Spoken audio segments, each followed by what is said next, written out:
Hey, mate. Hey, buddy, how are ya? Yeah, could be better. Jay puts a call through to his lobster buyer to check in on the market price. I heard that you've been shut down over there at the Grand Prix, is that correct? That is correct. Oh, mate, that's a little bit disappointing. Yeah, and I've got to shut you down too. How badly shut down? Altogether? You can drop your pots, Yeah. but I don't know when you can pull them. Oh, my God. The flight into China is the problem. Yeah. So should we just take it back to the shed? Nah, we'll take him. We'll take him and put him in. I know the boys have got 6 boxes of bait for you. Yeah, no, we're just about back at the boat to start loading up. Yeah, I know. Yeah. But you might want to double your bait up, drop them and heavily bait them because I just don't know when it's going to happen now.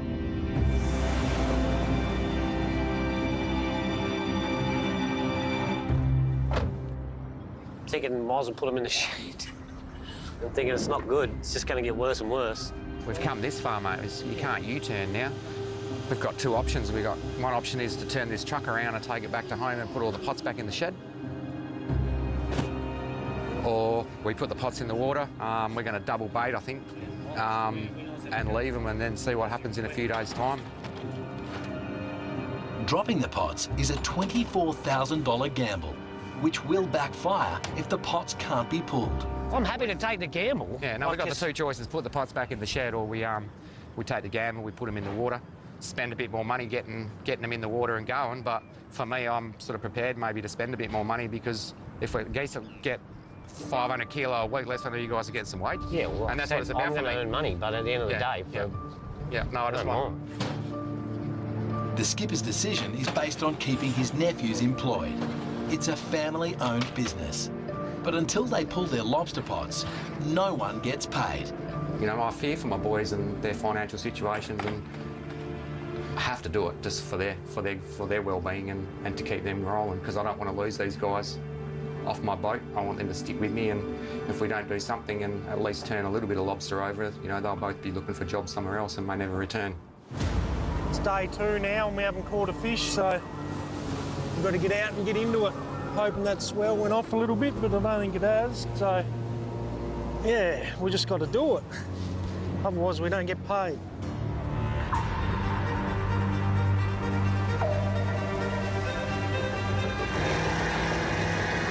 Hold on. The crew of the Kaikoura is about to pull its first shot of the season. We'll go and check a couple of these pots. After setting 40 pots beneath the deadly reef breaks, Yeah, we've got to hurry up a bit here before the wind picks up and gets worse in here. Do you want to pull that up, Scott? There's just drop it if there's nothing in it. There's got to be a few night fish in here. Get him in quick. Till you've actually got a fish on board, you feel like you haven't really started your trip, so... Nothing in him, let him go. Oh, there is. Look at that. Come here, give me a count. First fish of the trip. Crackerr and Scotty need an average of 4 legally sized lobsters per pot to hit their 1,000 kilo target.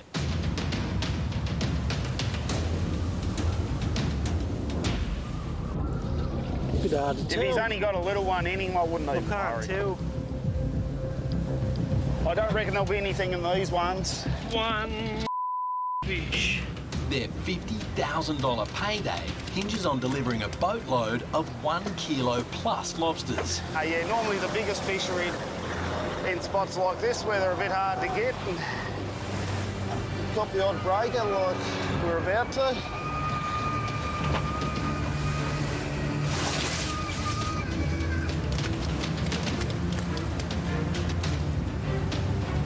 You'll have 7 or 8 in him. They're not very big though, they're only little buggers. Just get the measures out, Scotty. That one's probably just a measure, maybe. We'll check him in a minute. 800 grams. Undersized. Can't do much worse. Put the measure hard up in there. It's legal to keep female lobsters in the summer months, as long as they measure more than 105 millimetres across their carapace. A lot of people will just go like that without opening the horns. But you've got to open the horns right up. So your measure will slip right up there, give it a little wriggle. And then if it goes over that front bit, which this has, it's undersized. Keeping undersized lobsters can result in fines in the hundreds of thousands of dollars. He's probably about 4 mil undersized, that one. Pressing enough, we get for them and then we got fish. We'll wipe that shot. We never went to Pedro. I like that idea. Yeah. Price is $90. 100. Doesn't look like dropping any time soon. Okay. Take your time and catch them, fellas. Yeah. Money's guaranteed in the bank. Following a disappointing shot at Pedra Branca, the bold contender has steamed 120 kilometres to Southwest Cape. We've just arrived at Southwest Cape. I'm going to spread the gear right out, try all different depths. Start again. That's the plan. Start again with a fresh mind. Set 2 off toes and see what the tide's doing. Squizzy needs to catch over 700 lobsters to claw back some of that $150,000 in lost revenue. That's got an easterly tide on it. Eh? That's got an easterly tide on it. Which way is that? East, is it? Yeah, it looks east. Northeast. That's only in 30 fathoms. The tidal current is running in an easterly direction. Never a good sign for fishing the Cape. Running from the east. East is least. East is least. West is barely tide here.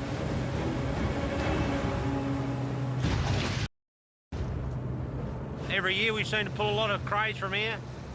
Seems to be one of Squizzy's go-to spots.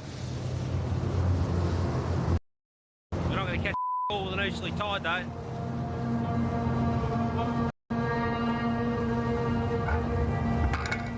You gotta have some confidence in Squizzy. God knows he's been in there rubbing his wood. My confidence is pretty low at the moment. So that they work there, they're not worth nothing and they're too miserable to get out of their holes. How long's it been easterly for? Hasn't changed since you got back. She's been easterly. It's going to be easterly for another week.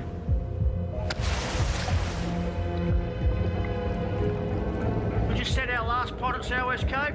I'm just hoping tomorrow's a lot better day than what it was today. We only end up with 30 lobsters for the day.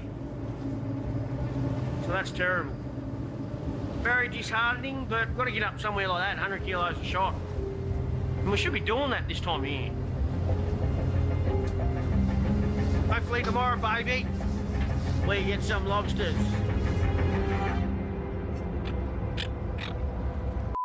We're going back to work.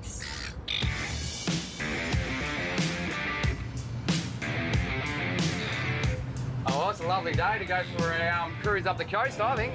Magic. Beats that Tasmanian weather.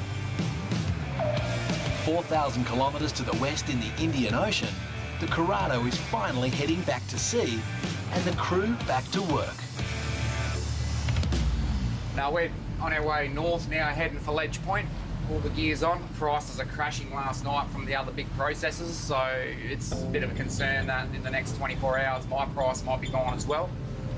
But I really just want to get these pots in the water. It's a bit of a gamble to do that, but I want them in the water in case we get the phone call to say land some crays, because we can land crays the next morning. So I just want to make sure my boys have got some wages coming in, because we haven't worked for nearly 8 weeks now.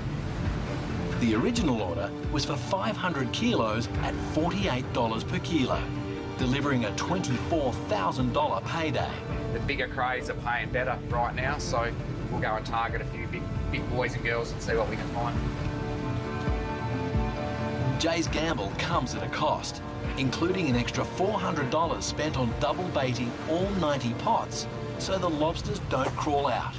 It might be a week till we pull the pots, so...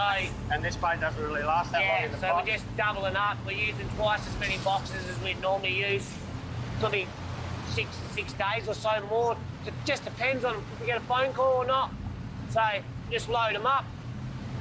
Usually before we throw our first pots in the water, we throw a little bit of gold to the gods for some good luck. So we flick one coin each over our shoulder into the drink, and hopefully that can bring us some good luck.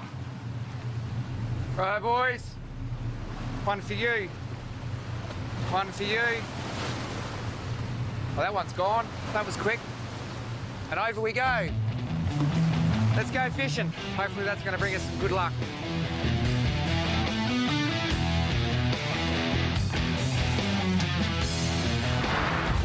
So we'll start in 20.9s. We'll just run through, see if we can pick out a few of these little flare-ups here. Bash a few pots on a few of the flare-ups and see if there's anything there. Then we'll just start stepping in a little bit closer to the coast. And our last line of gear will probably go in about 16 fathoms. So we're just going to sort of prospect, I suppose, just through a few depths to have a bit of a look and see if we can find anything there. And put them down and double bait and wait. Double bait and wait. As to how long they'll wait, that's anyone's guess.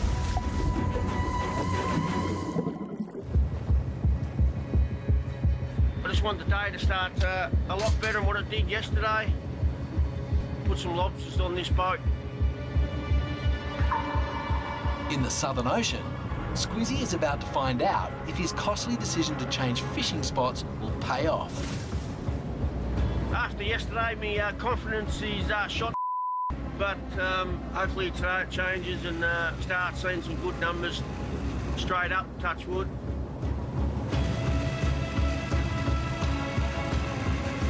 Come on.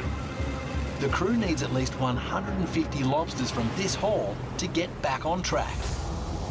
With massive debts hanging over his head. Four's all right. Not a bad start. And a decky working for free.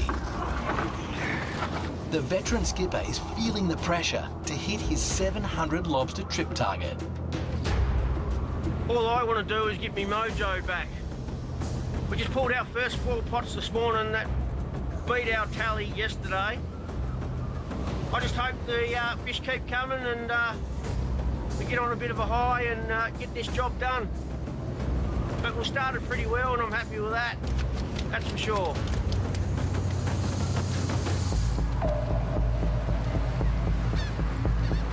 But, you know, it's at the end of the day, mate, if the processor says I can't take them, well then we're all screwed, aren't we? On board the Corrado, Jay shares an all-too-familiar fishing story with another West Australian lobsterman. Well, I've just said to the boys, we'll just put the pots in the water and stick our heads between our legs and kiss our ass and see if we can get some joy down the track in a couple of days' time. Yeah. Lucky last pot of the day. Last one. Home time. Django. The team has dropped all 90 pots. With the whole crew under enormous financial pressure, it's now a waiting game to see when they can be pulled. It's always good to know that the pots are in the water now, catching crays, I hope. So no, I'm a little bit excited that they're in the water. Relieved everything went off without any hiccups. The boat's run home really well, so everything's A-OK. So I'm happy. Not happy about the situation we're in, but I'm happy that I'm on the water. There's no better place in the world to be, I reckon.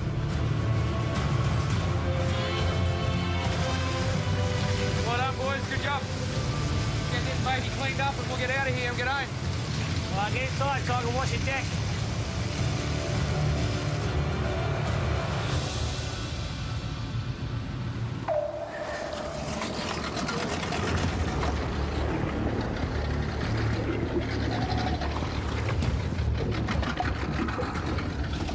There's a monster on the outside of this one. Oh, here he is. Oh, got him! Despite battling rough seas to pull their first shot of the season, I didn't expect to get him. Crackerr and Scotty are hoping their high-risk strategy will pay off. Nice.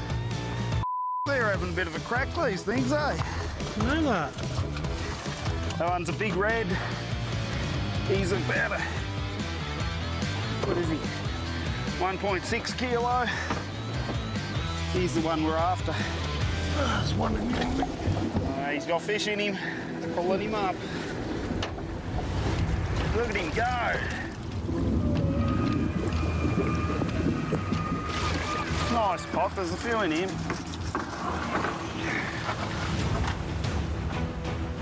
We've pulled 30 pots this morning, 104 fish. Right, this one should have 7 or 8 in it. Hopefully we get a couple of bigger ones out of this. We're in under white water a fair bit. It's a lot more dangerous the further we go up, but yeah, there's definitely an adrenaline rush. Get in, get the pot, get out, and count your fish. You've got to have confidence in the guy that's driving too, so. After a slow start, the crew is well on its way to fulfilling its 1,000 kilo order. But the deal is based on size, not just quantity. He is 2.4 kilo. Only the 1 kilo plus monsters will count. We're guessing they're going just over a kilo average, so yeah, that's what we're after, them bigger fish. There's a nice few in there. On 80, we can't complain about that. 180 lobsters gets the crew a quarter of the way towards its ambitious trip target. Good old Scotty, you got his tongue hanging out, he's happy. What about the cray dance?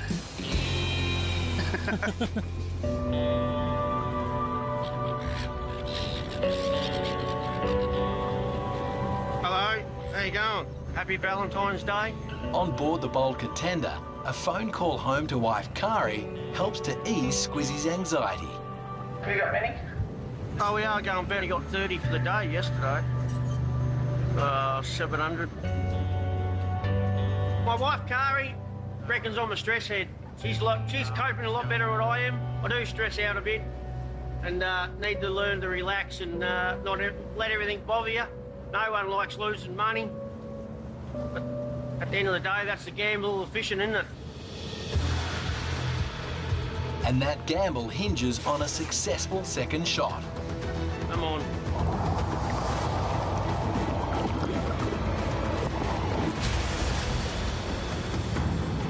Yeah, baby, yeah. That's what we want. That's a nice pot, Tate. How much is it worth to you? Probably minus $10. Squizzy needs at least 150 lobsters from this haul if he's any chance of keeping his business afloat. Over there to help Squizzy sell them at the wharf.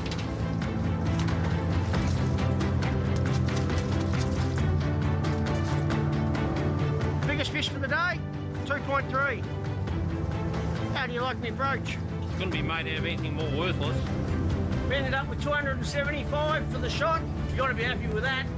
The result keeps Squizzy in the hunt and on track to catch 700 lobsters. But catching them is only half the battle. The veteran skipper has never tried selling direct to the public before. I've been stressed about catching them. Now I'm getting stressed about selling them. Hopefully we have a good shot this afternoon, touch wood. One tomorrow and be close to going home tomorrow night.